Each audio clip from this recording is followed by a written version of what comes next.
terra do zebu numa rota de aromas e sabores. Ah, olha que bonitinho, gente. Isso aqui é um fiote? Fiotinho de Marcelã. Tem mais gostosinho? Um jeitinho mineiro de apreciar uma das bebidas mais antigas do mundo. Giló, que é o Marcão. Giló dá. Dá. Cada taça tem uma história.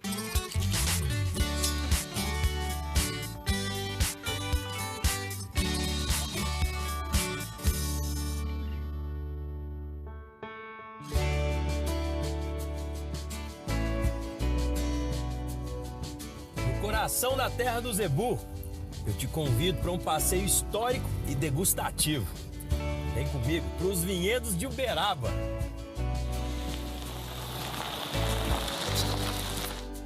Pode até parecer estranho, mas essa região há quase 300 anos já produziu vinho e fino. Esse trem chique estava adormecido, mas quem vai contar essa história direitinho mesmo é o Paulo.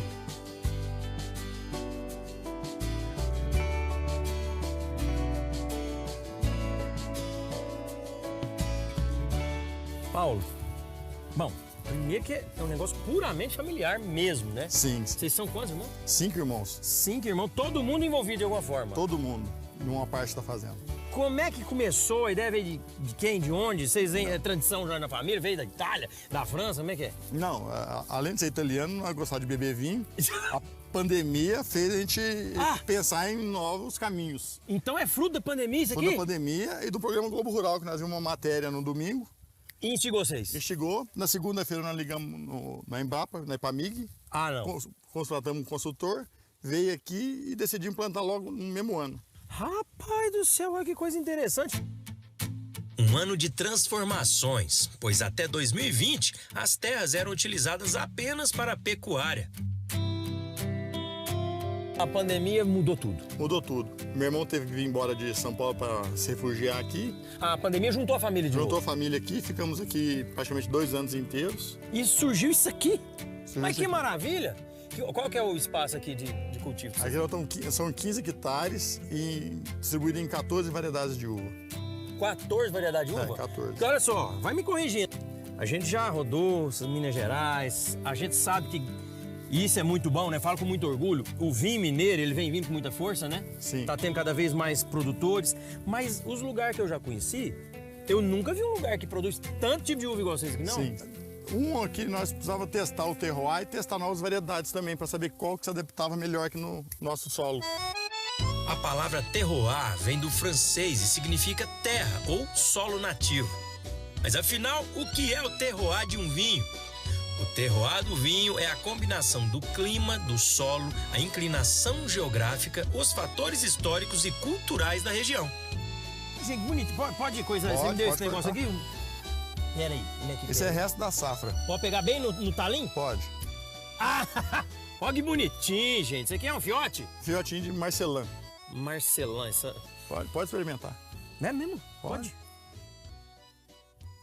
Nossa, que trem mais gostosinho. Quer? Mas ela fica grande, né? Sim. Então não é filhote, isso aqui é resto de safra. Esse aqui já passou. Foi esquecido aí no... Ah, por que não cresceu? Não. Essa aqui, como é uma planta bem nova, ela produz bem pouco nos 2 primeiros anos. Ah, então esse é o tamanhozinho, é um mini cachinho, cara. É um E mini dá pra cachinho. fazer 20 aqui ou não? Dá. O clima aqui é propício ou vocês tiveram que adaptar alguma coisa? Não. Porque à Precisamos ter dias quentes e noites frias. Ah, então o tchan da uva é isso. É isso aí.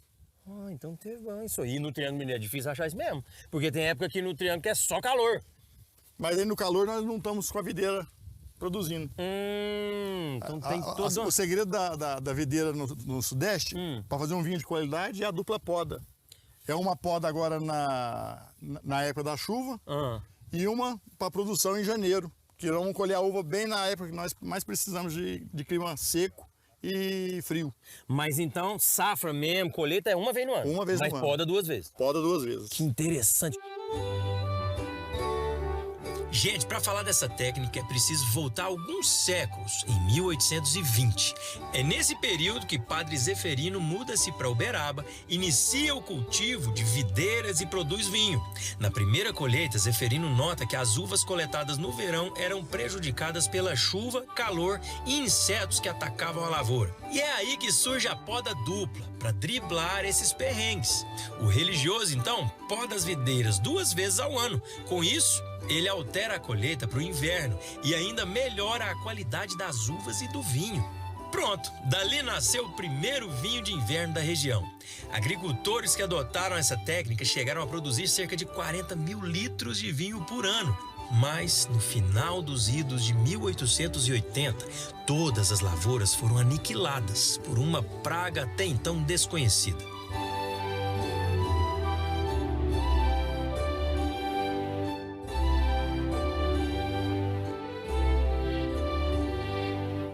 Até que um dia, em 2001, pesquisadores da Epamig redescobriram a poda dupla e de lá para cá os plantios voltaram para o cerrado.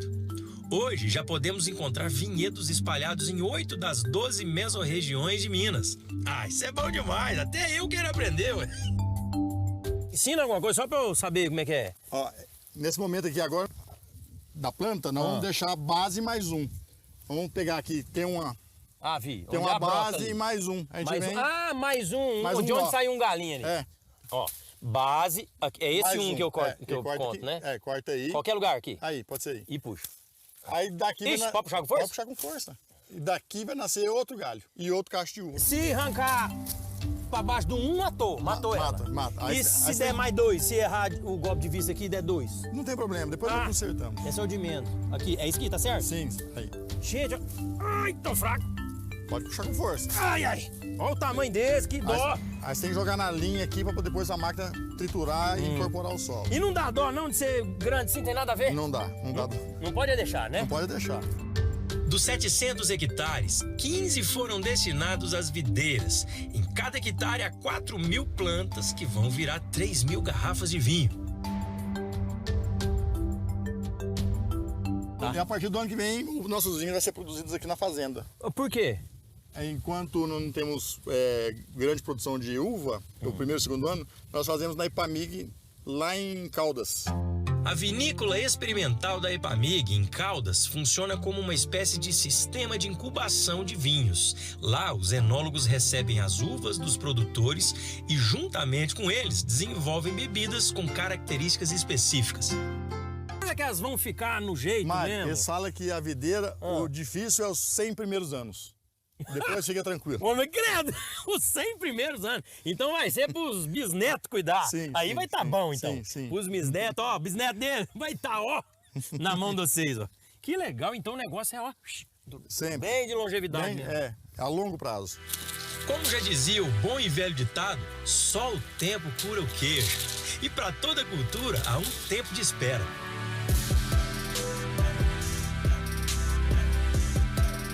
Então vamos passear, vamos ver o que mais que tem. Vamos lá.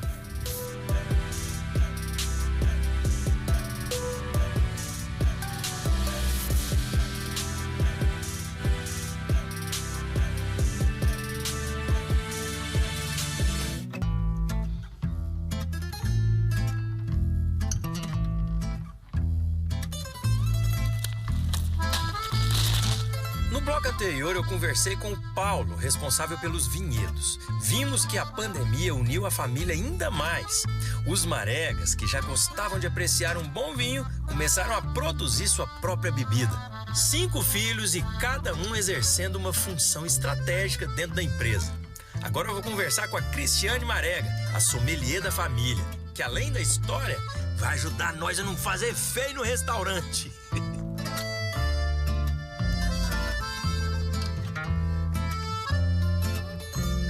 Cris, eu vou já falar Cris, porque eu tô me sentindo muito em casa. Eu já passei nessas uvas tudo, negócio, já até cortei, podei com o seu irmão. Entendi muito, fiquei muito impressionado com o processo. Assim, gente, mudou a vida de vocês da pandemia pra cá. De repente, vocês falaram, vamos mudar tudo.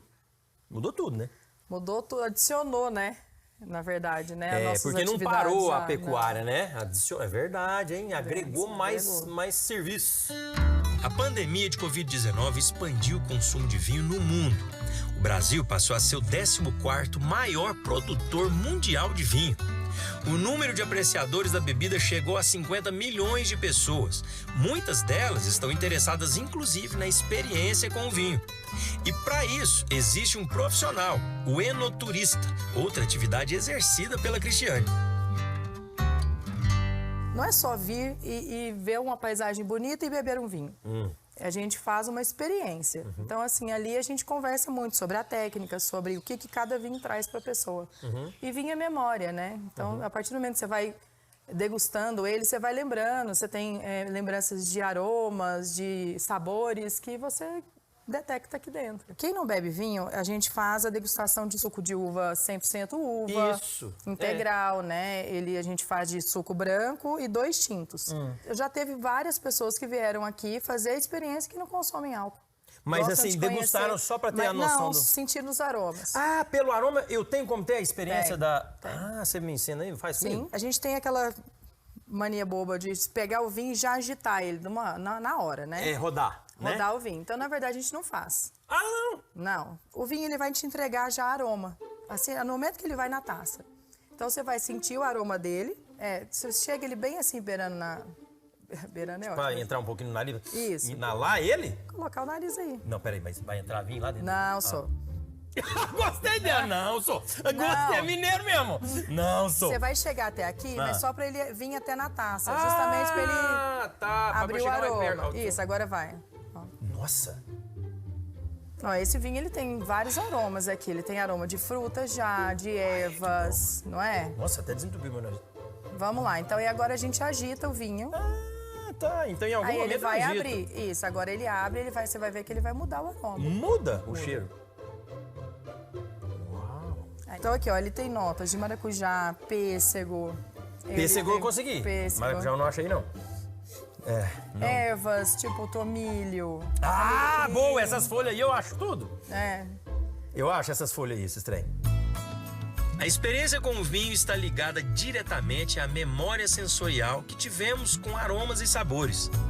É que nem, por exemplo, fala que tem aroma de alcaçuz nos vinhos tintos. Aí eu nunca pus alcaçuz Eu na nunca- boca. Como é que eu vou saber disso, né? Verdade, gostei. Então, É verdade. tem, tá? Olha que interessante. Eu não gosto de maracujá. Será que é por isso que eu não... Deve ser. E a Sauvignon Blanc, ela tem características de ter o maracujá, principalmente em climas quentes, igual o nosso. E se tiver aroma Se tiver azedo, você desagradável, devolve. Senão, tá tudo certo. Aroma de boa. papel, Uma dúvida de- minha. Aroma de quê? Papel? Jornal molhado. Como é que chama aquele papel de caixa? Esqueci. De caixa? Papelão molhado. Ah, papelão. Isso é ruim. É tudo Me defeito. explica aqui um negócio aqui. Eles dão pra provar, pra eu ver se tem alguma coisa boa, porque eu posso até devolver se tiver Isso, estragado. se você Mas identificou alguma pô? coisa- Se ele tiver estragado só. Só. Vinagrado. Agora, se você não gostar do vinho, aí É você não outros tem o que é. direito. Às vezes o vinho nem é ruim, é a combinação, ou melhor, a harmonização é que não deu certo. E vem cá, você vai fazendo isso aqui harmonizado com alguma coisa de comer? Sim. Ou não? Toda a harmonização ela é feita aqui na fazenda e cada vinho tem seu acompanhamento. Vai ter combinação que vai derrubar o gosto do vinho. Vai... Tem a mania do sushi com o Malbec, né? Que é aquele vinho tinto pesado, cheio de madeira. Mas aí o que acontece? O vinho tinto com madeira, bastante madeira presente, ele tem bastante tanino. E o tanino, junto com o iodo do peixe, ele dá uma sensação metálica na boca. Então é a mesma coisa que você tá mastigando uma lata. Ah, é ruim demais, Então, aí você fala, eu não gosto desse vinho. Na verdade, sei que combinou errado. Ah, tá bom. todo Ele vai favorecer tanto no sabor do vinho quanto Quanto da da comida. comida. É Pô, isso, gente, tem o que negócio ser, é uma tem arte que ser mesmo. casado, né? Porque se um sobressair, por exemplo, se eu colocar uma coisa muito doce aqui, esse vinho vai ficar azedo. Então ele fica ruim. Realmente no paladar ele não vai muito bem. Legal. E aquele acompanhamento que a minerada gosta? Tem? Nós temos a questão do pernil com pão de queijo, que foi... Mentira que vocês harmonizam com pernil com Claro. pão de queijo. É mesmo? E assim, eu fui muito criticada no início, né? Porque... Por quê? Porque porco não harmoniza com vinho tinto. Ah, é verdade ou é mentira? Mas dizem que não. Mas aí a gente fez um evento aqui que veio a provar, porque realmente combina.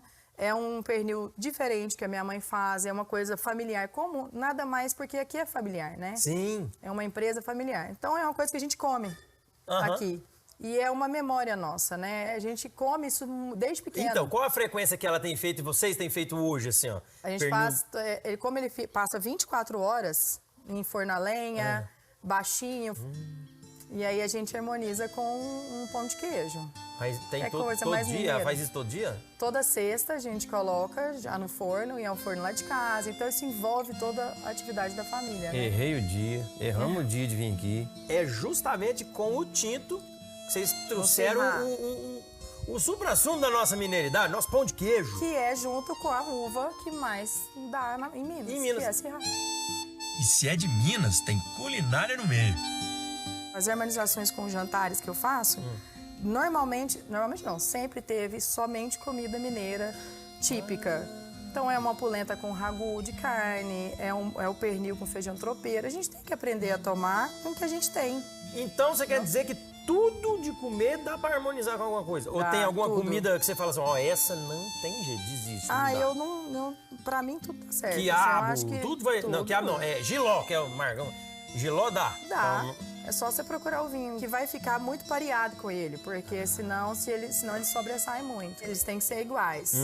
Ou a gente vai pela igualdade, assim, né? Ou então pelo contraste. Sim. Por exemplo, um vinho super doce, que é o vinho licoroso, o porto, e você colocar com queijo gorgonzola, é um contraste. mas que dá certo. Que dá maravilhoso. Que Dá massa, hein? super certo. A generosidade também faz parte da experiência e ela harmoniza bem por aqui.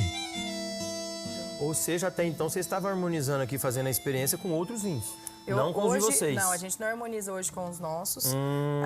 Eu pego a curadoria, eu faço só vinho de colheita de inverno e só do Sudeste, por enquanto. Tá, que é o mais próximo do que vocês vão ter Isso. aqui. Me pergunto por quê que eu faço, que a gente abriu o nosso espaço, né? A gente ainda nem produziu, mas a gente faz já a degustação. Porque assim, eu acho que vinícola, ela não compete com nenhuma outra. Cada um é único, cada terroir é único. Sim. Então, assim, existem as expressões do vinho, né, características, mas cada terroir traz o seu. Né? Então, não somos inimigos, nem a gente não compete entre si. A gente leva o outro. Deixa eu entender uma coisa. Você ainda não está fazendo degustação dos seus próprios vinhos, das suas safras aqui. Ok. Mas já temos eles. Temos 2 já. Temos o Sauvignon Blanc, que tem umas 2, 3 semanas que a gente teve a oportunidade de receber uma garrafinha de suco com ele, que o enólogo trouxe pra gente, porque ele está sendo vinificado agora, o primeiro na Epamig.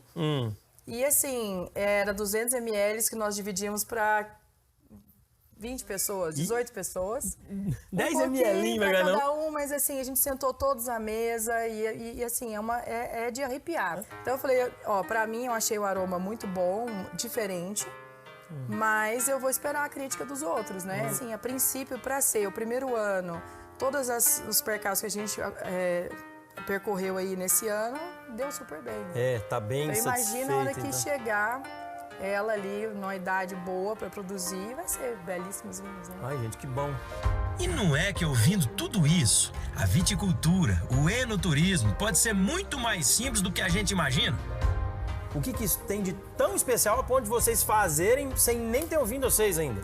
As pessoas, elas ficam muito curiosas. Quem gosta de vinho, imagina, tá fazendo isso aqui em pleno cerrado, na nossa cidade e tudo mais.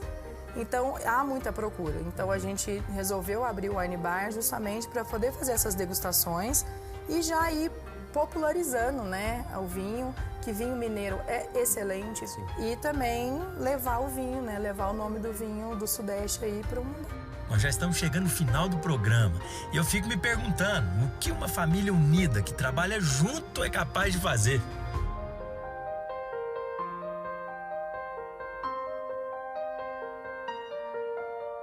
Já conseguem mensurar qual o impacto que vocês têm causado na região aqui depois que vocês montaram esse novo negócio? Olha, assim, cada vez que passa é assustador, né, pra gente, porque fez um barulho sem nem ter vinho, mas é isso, eu acho que a nossa região aqui, ela é carente nessa questão do vinho, né, ali, apesar de ser um lugar muito turístico, né, e, por exemplo, Uberaba ali tem toda a questão do Geoparque, né? Dos dinossauros, Chico, Sim. exposição. E Tem um agora, fluxo grande, né? chegou E agora o vinho, vinho, né? tá na roda dos vinhos também. Por falar nisso, vamos brindar aqui. Vamos cheirar um vinho. Acompanha a gente nas redes sociais. E também tá no Globoplay, viu? Fui! Vamos ficar cheirando a minha aqui. Até acabar, até subir os créditos ali. Nossa, sobe logo. Porque depois que acabar isso aí, for pro Cevil, vocês ficam com o Cevil. Nossa, falta pouquinho, ó, pra eu poder degustar. Desliga! Desliga aí, gente. Esse foi o meu Toninho. Tchau, obrigado. Maravilhoso. Olha que coisa. Vai, sobe som. Sobe som, obrigado.